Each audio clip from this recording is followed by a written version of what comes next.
Good afternoon, and thank you for being here. How about to do this in Spanish? How many people understand the Spanish? One.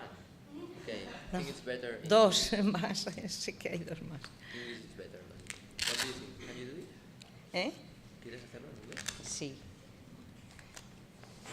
I would prefer. Okay, so I'm going to read it. Sorry, because it's better to talk, but so my work is Religion versus Spirituality.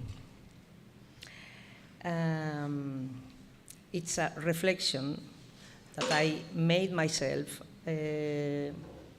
about if it is any difference or not, and this is what I found it after think and look about this.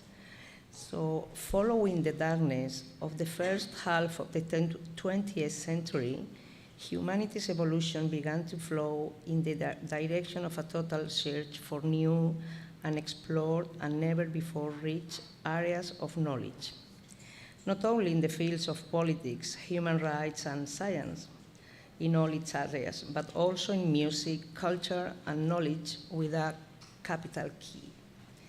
A longing for freedom, for discovery, and a broadening of horizons invaded the second half of the century. New and revolutionary ideas were born in the far west of what we call Western civilization, California, Esalen, Berkeley, connecting with the culture, philosophy, and mysticism in the far east, its other geographic pole, and forming an arch with the union of these currents of thought. A strong magnetic movement towards spirituality came into being. What had seemed to be a general trend of abandonment of the idea of the belonging to religion towards materialism led to a rediscovery of spirituality, a desire to understand the most transcendental areas of human beings. The field of psychology underwent an exponential development in its attempt to explain and understand the twists and turns of the human mind with its associated emotions and characteristics. Music, culture, poets, and other writers, such as those of the influential Beat generation and countercultural movements, began to awaken to the fascination of spirituality. Deeply experience-based philosophies, such as yoga and meditation, arrived from the Far East, in contrast to the more intellectualized current of the West. And the people who experienced it told and wrote about other levels of conscience, other visions, and other states of being, of other worlds opening to be explored.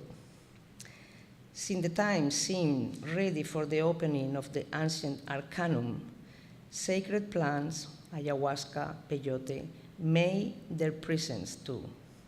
These plants had a reverential millenary use by diverse ancient cultures, peoples who generously accepted sharing them, casting light on their hidden protected treasures.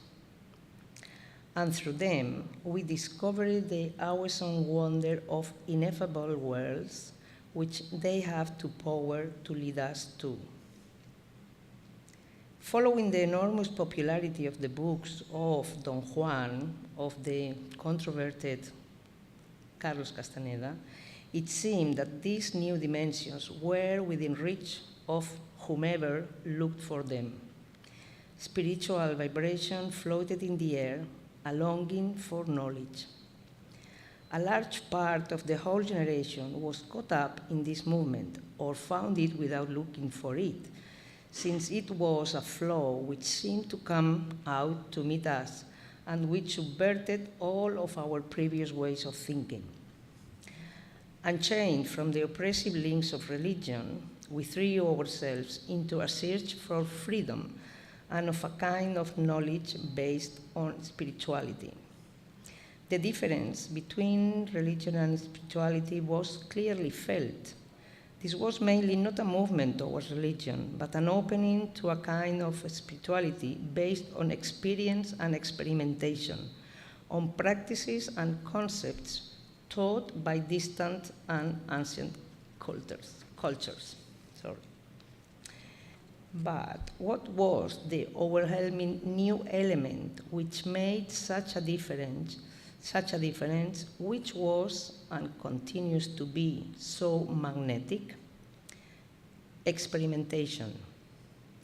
Faith and beliefs were displaced or eclipsed by real, deeply felt experiences, not only on an intellectual level, but also on a physical and sensorial level too.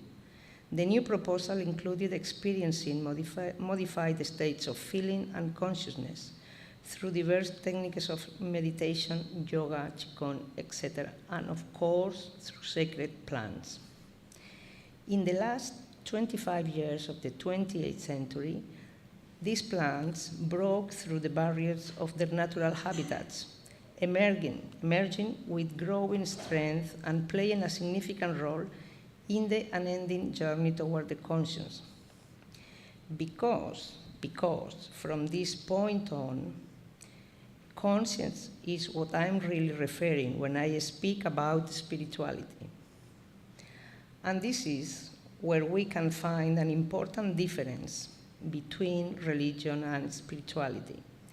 Religion includes a concept of God, of a divinity, and a relationship with this God. Spirituality may or may not include a feeling of God, but as in Taoism and Buddhism, it is a philosophy focused on the development of conscience about oneself and the surrounding world.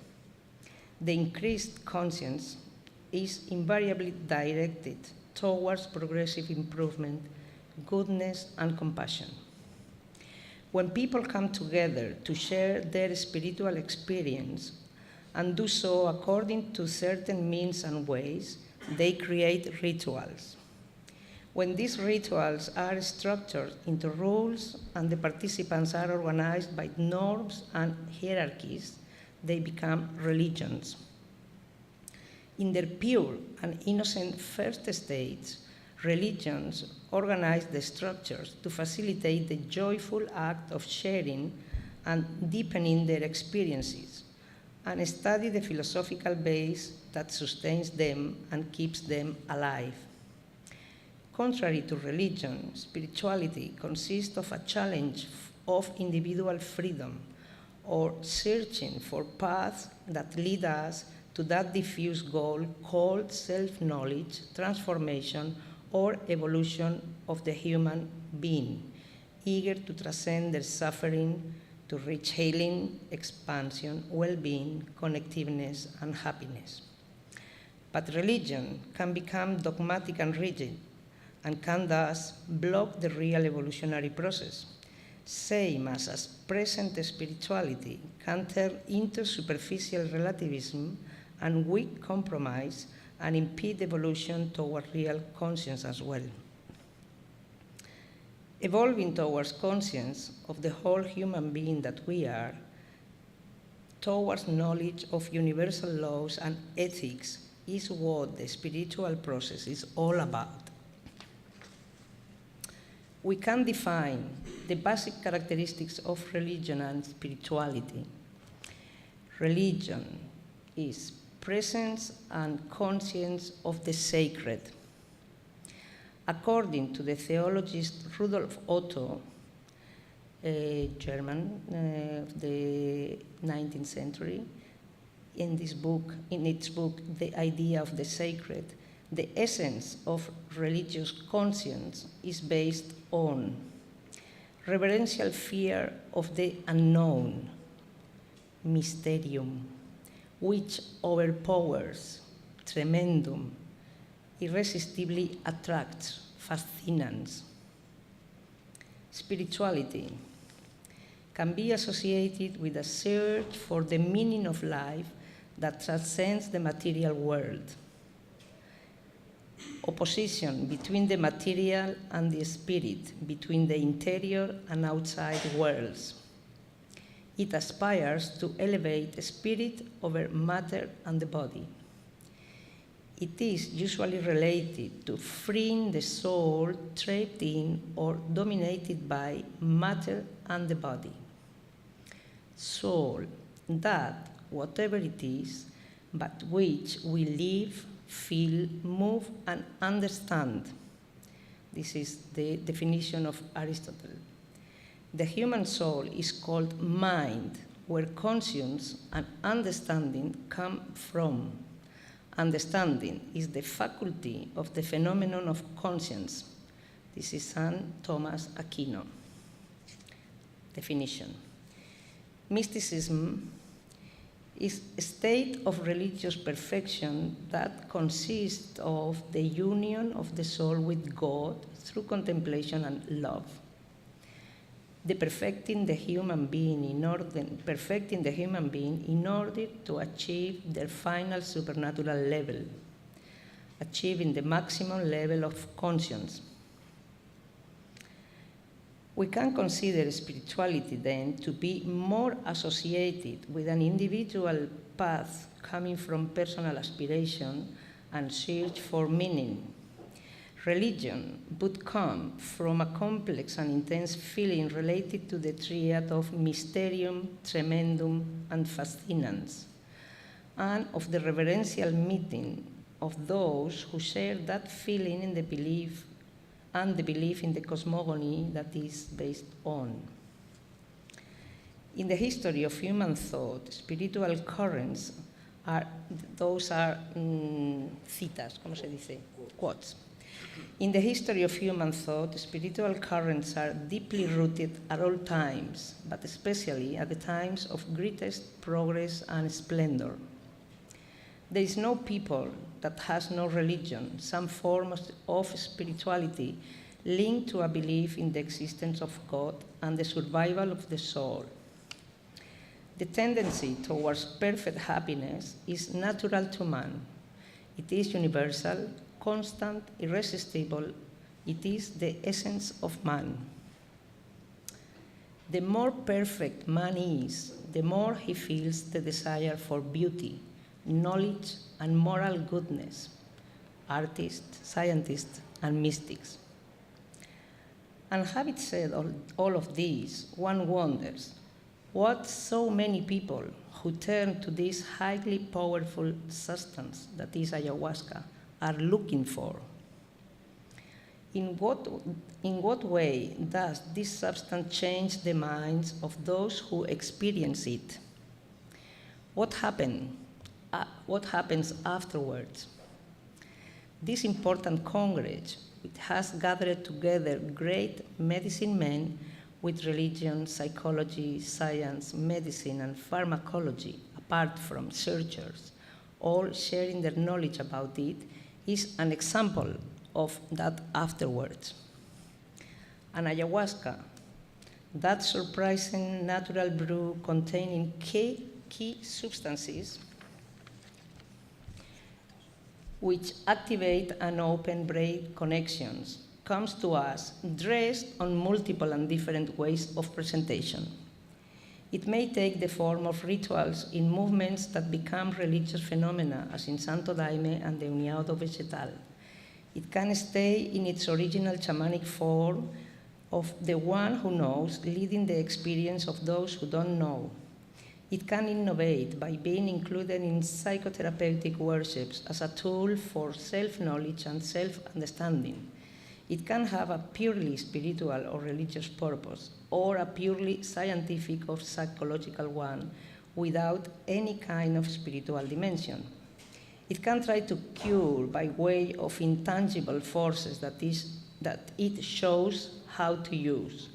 It can be used as a vehicle to open up a connection with the spirits or medium abilities.